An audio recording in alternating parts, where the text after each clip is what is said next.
Lockdown से पहले गीता के घर का नजारा कुछ ऐसा था कि रोहन ऑफिस जाता था और शिविन स्कूल। जिनके घर से जाने के बाद गीता काम खत्म करके बाकी समय आराम करती थी। लेकिन लॉकडाउन के बाद ऑफिस और स्कूल घर में ही खुल गए और इससे गीता का हाल वो तो आपको देखने में ही मजा आएगा। शिविन, ओ शिविन, महाराज उठने के लिए क्या 21 तोपों की सलामी लेंगे? अरे बिस्तर से बाहर निकल, ऑनलाइन क्लास स्टार्ट होने वाली है। अरे तुम भी हद करती हो, स्पीकर की तरह चिल्लाने की क्या जरूरत है? दिख नहीं रहा मेरी कॉन्फ्रेंस चल रही है। अब कैमरा और स्पीकर ऑन कर रहा हूँ, मुझे कोई शोर नहीं चाहिए। इस पर जैसे ही रोहन लैपटॉप का कैमरा और स्पीकर ऑन करता है तभी कुकर की सीटी बजती है। करा लो अब इसे चुप, लॉकडाउन नहीं हुआ, मेरी मौत का फरमान जारी हो गया। दोनों बाप बेटे ने नाक पे दम किया हुआ है। ऐसा बोलकर गीता वहाँ से शिविन के कमरे में पहुँच जाती है, जहाँ शिविन अभी भी सो रहा होता है। वालसी, अब अगर 5 मिनट में नहीं उठाना तो आज तेरा गेम और यूट्यूब कैंसिल।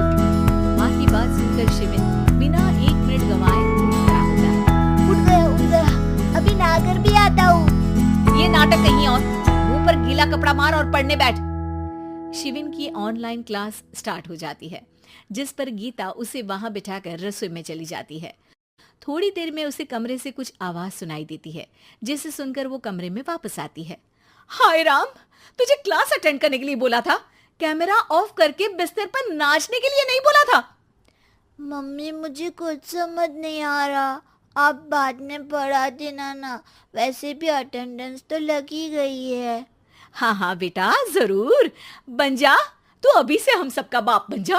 अरे नहीं मतलब कहाँ से लाते हो इतना दिमाग, और पढ़ाई करते हुए ये चला कहाँ जाता है?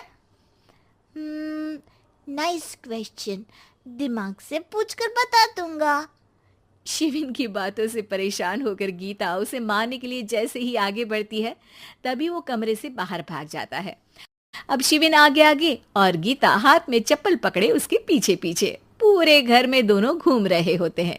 इसी बीच वो रोहन के पास पहुंच जाता है और शिविन को मारने वाली चप्पल रोहन के लैपटॉप पर जाकर गिरती है। ओए माँ! मम्मी, अब पापा को चप्पल मार रही हो? वो आज तक के रिपोर्टर, चुपचाप जाकर क्लास अटेंड कर ले, नहीं तो अगली तेरे पीछे लगेगी। इस पर शिविन वहां से चला जाता है, जिसके बाद रोहन गीता से कहता है, इस सर्कस के लिए कुछ बोलना चाहोगी? अरे क्या करूं, जब से तुम दोनों घर में रहने लगे हो, घर अपने आप ही सर्कस बन गया है और मैं तुम्हारी नौकर, कभी बेटी को संभालो तो कभी बाप के नखरे उठाओ।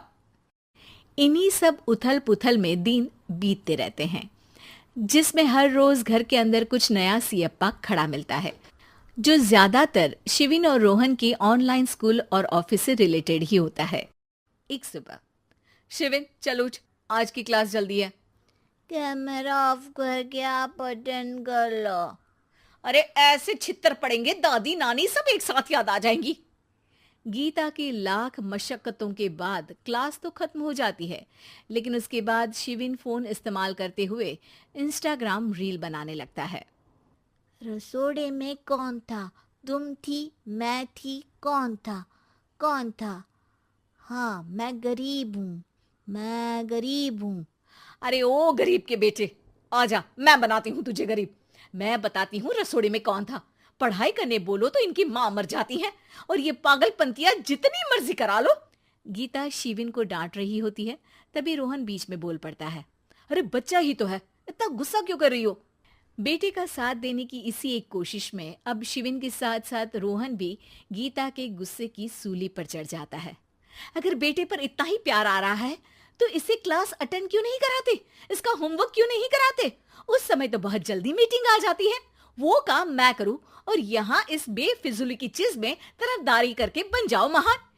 हे भगवान, कोई तो इनके ऑफिस और स्कूल खुलवाओ, मैं इन्हें और घर में नहीं सह सकती। अरे कुछ और मांग लेती, क्योंकि तुम्हारी ये विश इस साल तो पूरी होने से रही, कोरोना। हाय नास बेटे ने जिंदगी ही बर्बाद कर दी। खाए कोई पचाए कोई, कल मुझे चुन चुन कर सबको मेरी बद्दुआ लगेगी। उन्होंने दुनिया का और इन बाप बेटे दोनों ने मेरा जीना मुश्किल कर दिया। गीता वहां से चली जाती है, जिसके बाद रोहन शिविन से कहता है, अरे तुम्हारी मम्मी इतनी भड़की हुई क्यों है?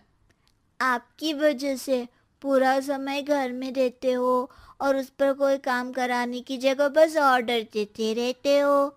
अच्छा बेटे, सारा इल्जाम मुझ पर? पूरा दिन तो वो तुम पर ही चिल्लाती है।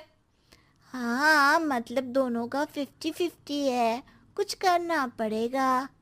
वो कहते ना, make the best out of worst. I have an idea.